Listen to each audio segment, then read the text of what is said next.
Hi hello ലല്ലമാസ് വേൾഡിലേക്ക് സ്വാഗതം. കഴിഞ്ഞ ദിവസം ഞങ്ങൾ സാധനങ്ങളൊക്കെ വാങ്ങാൻ പോയപ്പോഴേ അവിടെ നല്ല ഫ്രഷ് ഉലുവാച്ചീര ഇരിക്കുന്നുണ്ട്. ഉലുവാച്ചീര എന്ന് പറയുമ്പോൾ ഒരു ലേശം കയ്പ്പൊക്കെ ഉണ്ട്, പക്ഷേ തോരൻ വെച്ച് കഴിഞ്ഞാൽ ഭയങ്കര ടേസ്റ്റാണ് കേട്ടോ. അങ്ങനെ അതെല്ലാം കൊണ്ടുവന്ന് എന്നാൽ പിന്നെ ഫ്രഷോടെ ഉണ്ടാക്കിയേക്കാമെന്ന് വിചാരിച്ചു വേഗം അതിൻ്റെ ഇലയൊക്കെ നുള്ളിയെടുത്ത് നല്ല വൃത്തിയായിട്ട് കഴുകി എന്നിട്ട് നമ്മളത് അതിൻ്റെ വെള്ളമൊക്കെ പോകാൻ വെച്ചു.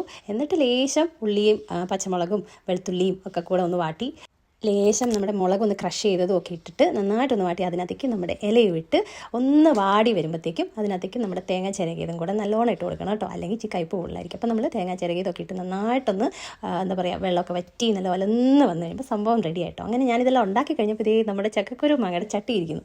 അപ്പോൾ ചട്ടിയിലോട്ട് ലേശം ചൂട് ചോറും പിന്നെ നമ്മുടെ തോരനും ലേശം മാങ്ങാ ചമ്മന്തിയും പിന്നെ നമ്മുടെ സ്ഥിരം ബീട്രൂട്ട് അച്ചാറും ഒക്കെ കൂടെ ഇട്ട് കുഴച്ച് ആ മണം സൂപ്പറായിട്ട്. ആ തോരനായി കഴിഞ്ഞപ്പോൾ ഒരു പ്രത്യേക മണം ഉണ്ടായിരുന്നു, നമ്മുടെ മുരിങ്ങയൊക്കെ വെക്കുന്ന ഒരു മണം. എന്താണെങ്കിലും അടിപൊളിയായിരുന്നു. അതെല്ലാം കൂടെ മിക്സ് ചെയ്ത് ഒരു ഉരുളയൊക്കെ അങ്ങ് ഉരുട്ടി വായിലോട്ടിട്ടു. അടിപൊളിയായിരുന്നു കേട്ടോ.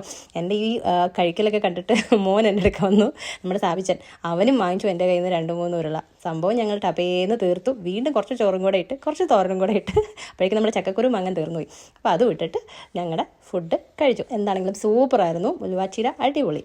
അപ്പോൾ അടുത്ത വീഡിയോയിൽ കാണാം. ബൈ.